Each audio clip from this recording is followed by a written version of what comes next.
साक्षी है। मैं नर्मदा सदन की छात्रा हूँ। आज मैं आप सबके समक्ष एक कहानी लेके आई हूँ जिसका शीर्षक है भाग्य को भी पलटा जा सकता है।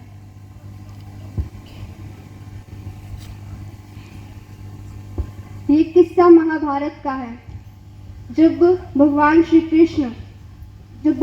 कृष्ण महल में जाते हैं और पांडवों के लिए कौरवों को ये बोलने गए थे कि इनको 5 जगह दो ताकि ये भी आराम से खाएं, आराम से रहें और आप भी आराम से रहें।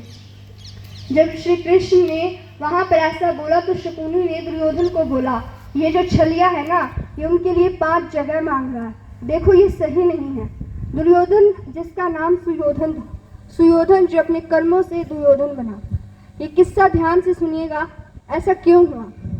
तो जो दुर्योधन था उसने इस बात पर क्रोध जताया और सैनिकों को कहा कि जाओ इसे बंदी बना लो, ये 5 जगह मांगने आया है, ये उनका फेवर लेके आया है, इसको बंदी बना लो।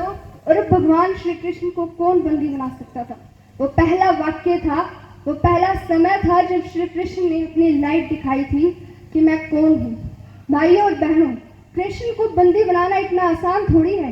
कृष्ण है, कृष्ण चेतावनी देकर चले गए और इधर धृतराष्ट्र जो इस चिंता में आ गए कि अब क्या होगा। तो दुर्योधन ने कहा कि क्या हुआ, अब तो युद्ध होगा। तो धृतराष्ट्र ने अपने ज्योतिषी को बुलवाया। दोस्तों, ज्योतिषी आया तो धृतराष्ट्र ने अपने ज्योतिषी से पूछा कि क्या होगा। अब आप यकीन मानना कि ये वो समय था जब प्रखंड ज्योतिषी थे जो उड़ती चिड़िया के पंख पढ़ लेते थे। ऐसे महान ज्योतिषी, ऐसे महान पंडित इस समय थे। तो धृतराष्ट्र ने पूछा कि भैया बताओ क्या करें। ज्योतिषी ने कुंडली देखी सुयोधन की और कहा कि महाराज, सुयोधन की कुंडली में राजयोग है, इसे राजा बनने से कोई नहीं रोक सकता। तो ये तो निश्चित है, निश्चित तौर पर राजा बनेगा, आप युद्ध करो। और उस एक ज्योतिषी के कहने पर धृतराष्ट्र ने कहा कि ठीक है, तो युद्ध करो, मेरा सुयोधन ही राजा बनना चाहिए। दोस्तों, युद्ध शुरू हुआ। जब युद्ध शुरू हुआ तो आपको पता होगा कि 2 लोग युद्ध से बाहर थे। एक संजय जो सारा वृत्तांत सुना रहे थे धृतराष्ट्र को, और एक विदुर जिन्होंने युद्ध का त्याग किया था। अब युद्ध शुरू हुआ तो कौरव निपटने लगे।